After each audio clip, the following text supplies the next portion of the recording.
Genre: expository text. Essential question: how do landmarks help us understand our country's story? The National Mall by Elizabeth Brereton.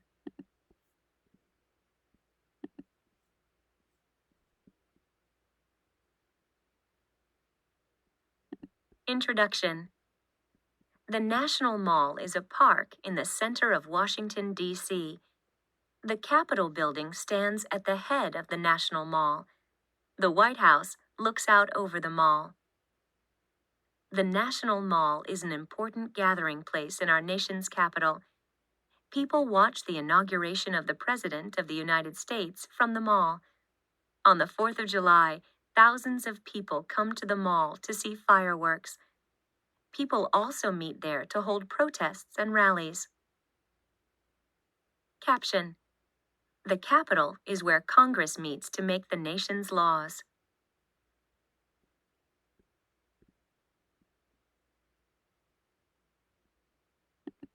The National Mall is home to many important monuments, museums, and memorials. Heroes are honored with statues and plaques. The National Mall is a place where people can learn about the important people, places, and events in American history. Map: the National Mall. Map labels: reflecting pool, the mall, tidal basin, Potomac River.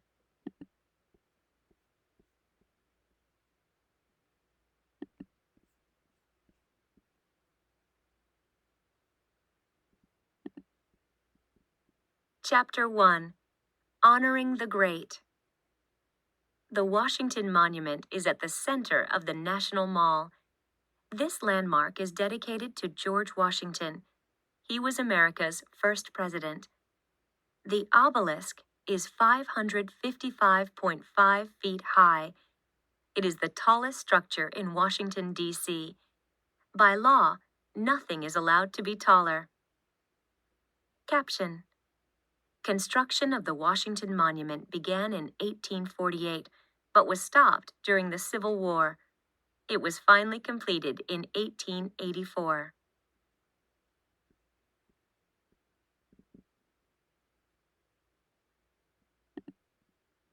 There are monuments to other great American presidents on the mall, too. The Lincoln Memorial is at the west end of the mall. Abraham Lincoln was the president during the Civil War.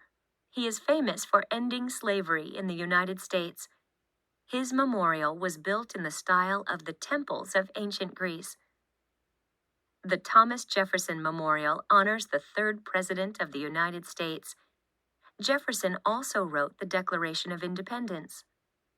Captions: a statue of Abraham Lincoln sits at the center of the Lincoln Memorial. The Jefferson Memorial is made of white marble.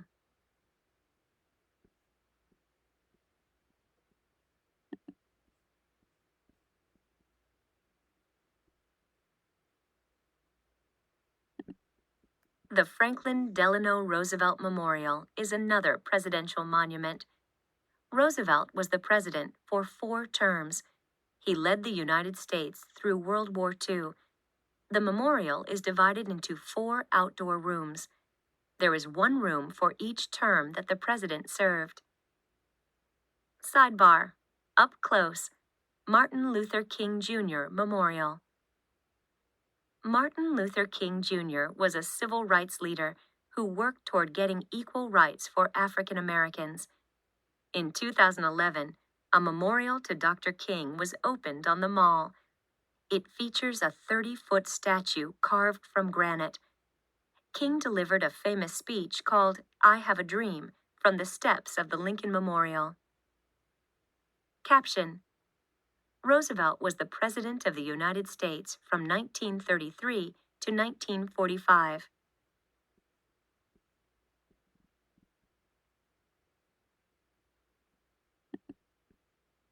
Ulysses S. Grant was a general in the Civil War. He was a skilled military leader. He is honored on the mall with 3 massive sculptures. The central part of the memorial is a statue of Grant riding a horse. On each side, there are statues of Union soldiers. Grant became the 18th President of the United States. Caption: Ulysses Grant led the Union Army during the Civil War.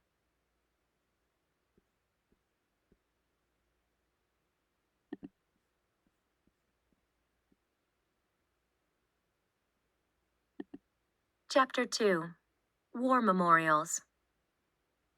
The war memorials on the National Mall honor the people who served during wartime. The heart of the World War II Memorial is a sunken pool. 2 arches and 56 columns surround the pool. On one wall, there are 4,048 gold stars.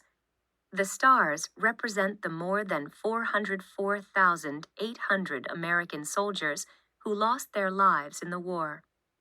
Caption: The columns of the World War II Memorial represent the states and territories that were part of the United States during the war.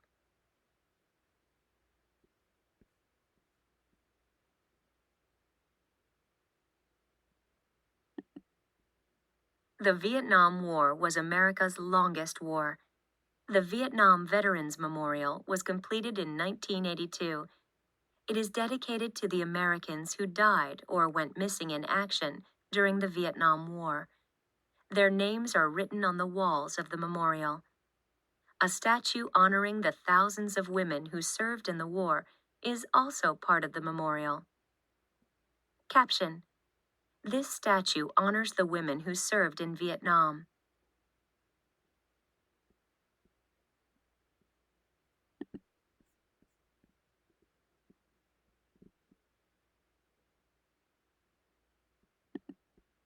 South of the reflecting pool is the Korean War Veterans Memorial. This memorial honors the Americans who served in the Korean War.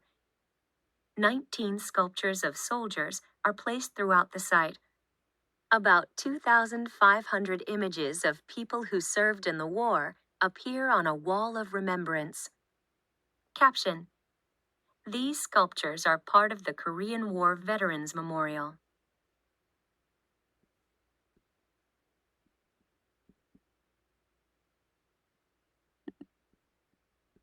Chapter 3: Collecting America's History. Museums are another way to remember the past. The National Mall is home to a number of museums. Many of them are part of the Smithsonian Museum Complex. The Wright brothers' first plane is in the Air and Space Museum. So are the suits that the astronauts wore on the moon. The gowns worn by the first ladies at inaugural balls are on display at the Museum of American History. There are also traces of transportation history, with trains from the late 1800s and a station wagon from the 1950s.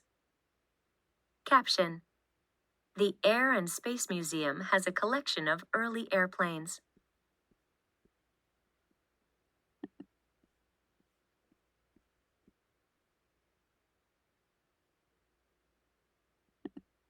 Museums and art galleries can give clues about other cultures. The Museum of African Art displays African paintings, masks, and crafts. The Hirshhorn Museum and Sculpture Garden features a collection of sculptures. Many of the artworks have been given by private citizens. The National Gallery of Art displays art from around the world. It also shows works by American artists. The Freer Gallery is famous for its collection of Asian art. Caption: The African elephant is a popular exhibit at the Museum of Natural History.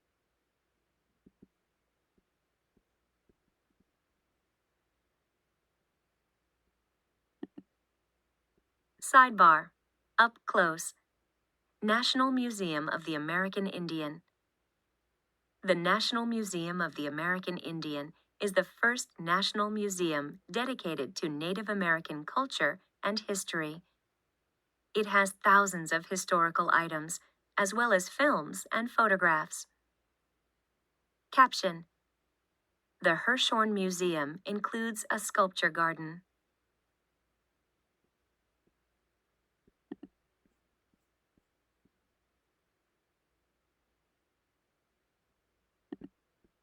Conclusion. The Arlington Memorial Bridge is the foot of the National Mall. It links the mall to Arlington Cemetery. That is where many of America's heroes are buried. From Arlington Bridge to the Capitol, the National Mall is a place of which every American can be proud. Caption. Visitors can see the Lincoln Memorial from Arlington Bridge.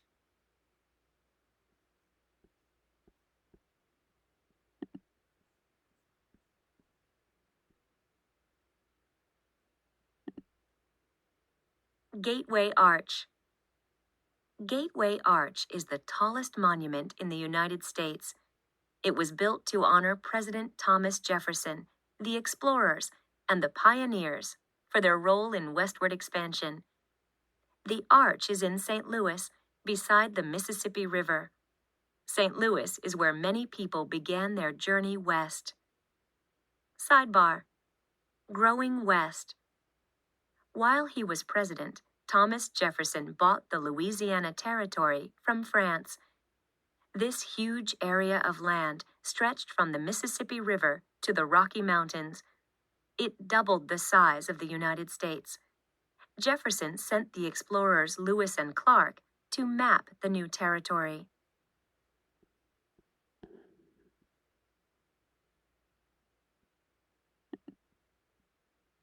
Building a grand monument was the idea of Luther Eli Smith. He wanted a memorial for the people who made possible the western territorial expansion of the United States. He wanted everyone to remember the people who helped the country grow. A competition was held to choose a design for the monument. Eero Saarinen, an architect, won the competition. Building began in 1963. It opened to the public in 1967. Caption. Explorers William Clark, left, and Meriwether Lewis, right, set off on their journey west from St. Louis.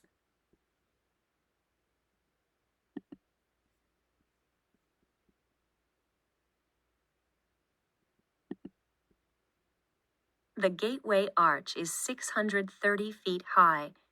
Visitors can ride a tram to the top. The journey takes 4 minutes. The view from the observation deck takes in the whole of St. Louis. The arch is a reminder that St. Louis was the gateway to the West. Caption. About 900 tons of stainless steel were used in the arch.